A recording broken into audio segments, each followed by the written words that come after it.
한편 노르만족의 영국 정복보다 더 큰 또 하나의 사건이 서로마 제국의 몰락에 대하여는 뭐라고 말해야 할 것인가.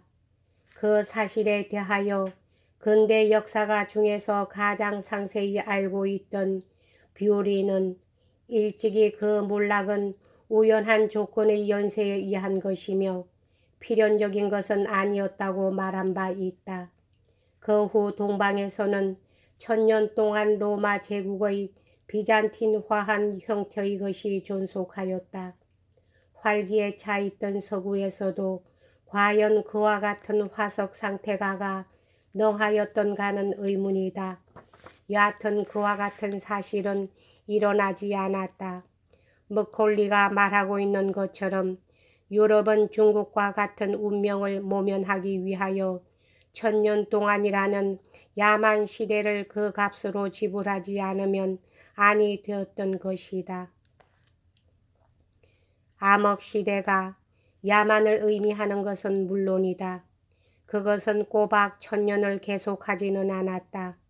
그러나 세기를 겪음에 따라 이 활발한 야만성은 그 초기의 로마 정교의 규율과 전통의 힘을 빌려 놀라운 활기와 변화를 가진 새로운 문명을 낳았는데 그 문명은 12세기부터 현대에 이르기까지 계속되고 더욱더 새로운 형태로 성장해 갔다.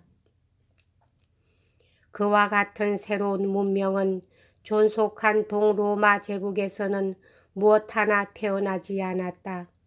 고대 로마의 외형기구 및 그 부속물, 수백의 대도시, 수천의 대리석, 사원과 궁전, 수많은 우아한 히라풍 로마 조각, 로마의 평화라는 세계가 그 후 회복하려다 못한 이 모든 것의 붕괴를 기본과 함께 슬퍼하지 않을 수 없다. 그러나 그 로마의 평화라는 것은 전체주의적 정치 조직에 의존하고 있었을 뿐만 아니라 그 예술과 고학, 탑과 부와 쾌락, 여가와 사치도 또한 모두 백인 노예에 완전히 의존하고 있었던 것이며 그것은 미국 남부 제주의 훨씬 낮은 문명이 흑인 노예에 의존하고 있었던 것과 마찬가지였다. 로마 제국을 낳은 정복은 시저와 갈리아 정복을 비롯하여 일련의 대규모의 노예 약탈이었다. 그리스도 탄생 후 한 세기 동안의 로마 사회의 경제적 기초는 노예 제도였다. 그 조직은 단단히 뿌리 박혀 있었으므로 심지어 기독교회까지도 그 해방을 요구하지 않고 다만 노예를 온건하게 취급하도록 요구했을 따름이었다. 그와 같은 사회가 붕괴되지 않고 노예가 자유로운 몸이 될 수 있었다고도 생각하지 않는다. 여하튼 그들이 어떻게 해방되었느냐 하는 것의 문제였다. 로마 제국의 붕괴, 즉 만족 군대의 갈리아 이탈리아 침입이 노예에게 해방의 기회를 가져왔으며 그들은 그 기회를 붙들고 놓치지 않았다. 전쟁과 무질서는 노예가 갇혀있는 문을 열어주었다. 노예 사회는 고민하고 해체되어 마침내 소멸하고 말았다. 그 폐허 위에 중세 사회는 서서히 봉건 제도에 따라 형성되어 갔다. 도시의 직공은 자유민이 되었고 그리고 한때는 로마 황제에게 집중되어 있던 정치 권력을 끊임없이 이동하는 수많은 지방의 중심지에 그리고 무수한 개인과 집단에게 분할되었다. 봉건적 무질서와 선교를 위한 책동, 끊임없는 국지 전쟁의 변동, 활기와 독립정신, 도처에서 볼 수 있는 생명의 맥박, 조용한 인간에게는 유쾌한 시대는 아니었으며 아무런 교양도 얻을 수 없었다. 그러면서도 이 암흑 시대는 고금의 그 어떤 전제주의 제도라도 스스로 부서져서 가루가 되지 않고 줄 수 없는 미래의 문명을 위한 묘판의 기름진 흙이 되었던 것이다.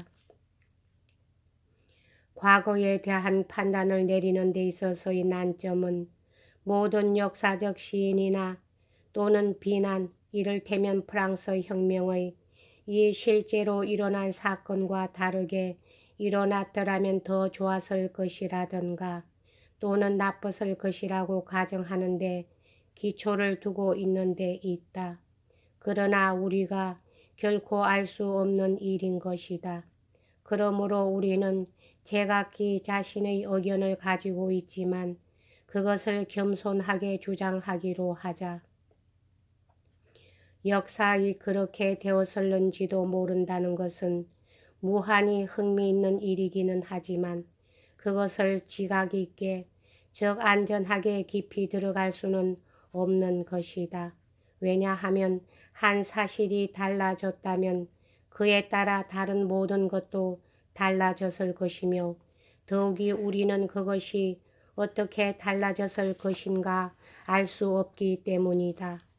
인간의 사건이 더듬었을지라도 모를 100만 가지 혹은 무한히 많은 가능한 방향 가운데서 오직 하나의 충격에 의해서 실현된 것이다. 그리고 운명의 여신이 이와 같은 자의의 선택은 시간의 모든 순간에 끊임없이 반복되고 있는 것이다. 진지한 역사 연구자로서 우리가 할 수 있는 일이란 모두 실제로 옮아간 과정 속에서 한 사건이 어떻게 하여 다른 사건으로 옮아갔는가를 관찰하고 검토하는 것이다. 그 사건이 완전히 다른 것이 될 뻔했다는 것을 안다는 것은 오히려 더욱더 이 탐구를 매력적이고 로맨틱한 것으로 만들고 있다. 아마 철학의 규정에 의한 경우가 아닌 한 그 어떤 사건도 필연적인 것은 아니었다.